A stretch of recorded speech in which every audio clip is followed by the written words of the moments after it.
Ciao a tutti gli amici di Solfatara News. Grazie di cuore per seguirci ogni giorno, per commentare i nostri video e condividerli. È grazie a voi se possiamo continuare questo lavoro di monitoraggio costante con i nostri droni sulla fumarola Pisciarelli e sul cratere Solfatara. Un ringraziamento speciale va anche a chi ci sostiene con le donazioni. Il vostro contributo è fondamentale per portare avanti questa missione.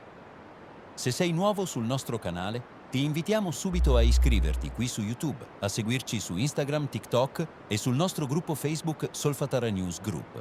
Solo insieme possiamo fare davvero la differenza. Oggi vi parliamo di qualcosa di molto serio, di cui i media spesso parlano poco o in maniera troppo rassicurante. I Campi Flegrei non sono affatto tranquilli e gli ultimi studi scientifici lo confermano. La probabilità di un'eruzione non è trascurabile. A dirlo non siamo noi, ma uno dei massimi esperti del settore, il vulcanologo De Natale, intervistato di recente proprio su questo tema. Le sue parole, basate su anni di ricerca, ci dicono chiaramente che il rischio esiste e che non possiamo far finta di nulla. De Natale ricorda che l'eruzione del Monte Nuovo nel 1538 non fu preceduta da secoli di segnali, come si pensava un tempo, ma solo da pochi decenni di sollevamento del suolo e da terremoti anche di magnitudo significativa. E oggi stiamo vedendo fenomeni simili. Sollevamento del terreno sempre più marcato, scosse sismiche concentrate sotto l'area della Solfatara e di Pisciarelli, tremore fumarolico in crescita e variazioni nelle emissioni dei gas. Tutti segnali che il sistema vulcanico non è inquiete, ma in tensione. Non vuol dire che l'eruzione sia imminente, ma significa che ci stiamo avvicinando a condizioni critiche che non possono essere ignorate. Fermiamoci a riflettere. Cosa significherebbe un'eruzione ai Campi Flegrei? Non parliamo solo di un po' di cenere.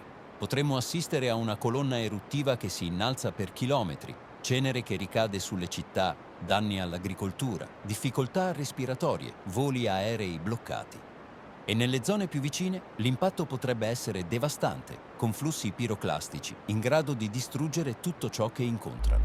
Non è fantascienza, è la realtà che gli scienziati descrivono e che De Natale ha ribadito chiaramente nella sua intervista. Eppure, cosa fanno i nostri amministratori? Poco e niente. I piani di emergenza non sono chiari, la popolazione non è adeguatamente informata, le esercitazioni di evacuazione praticamente non esistono. Tutto viene gestito con superficialità, come se bastasse dire «non c'è pericolo immediato» per tranquillizzare la gente. Ma la verità è che quando arriverà il momento, se arriverà, ci troveremo impreparati. Le istituzioni pensano più a non creare panico che a proteggere davvero le persone, ma così facendo rischiano di condannarci a un disastro che potrebbe invece essere mitigato. Quello che serve è un piano di evacuazione concreto, operativo, non solo sulla carta. Serve aumentare il monitoraggio, rendere pubblici e comprensibili i dati, dire chiaramente ai cittadini cosa sta succedendo. Servono percorsi di informazione e simulazioni, perché la gente deve sapere dove andare, come comportarsi, cosa fare in caso di emergenza. E soprattutto serve che comuni, regione e Stato si assumano finalmente le loro responsabilità, invece di lasciare tutto al caso e sperare che non accada nulla. Amici, non stiamo esagerando. I segnali sono sotto gli occhi di tutti. I nostri droni li registrano quotidianamente, gli scienziati li descrivono nei loro studi, e lo stesso De Natale ci ha ricordato con chiarezza che il rischio non è affatto remoto. Per questo vi chiediamo di rimanere informati, di diffondere questi contenuti, di non abbassare la guardia, perché solo la conoscenza e la consapevolezza possono salvarci davvero. Grazie ancora per essere con noi, per supportarci e per credere nel nostro lavoro.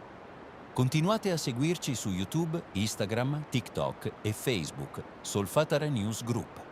Restate vigili, restate informati e soprattutto restate uniti. Alla prossima!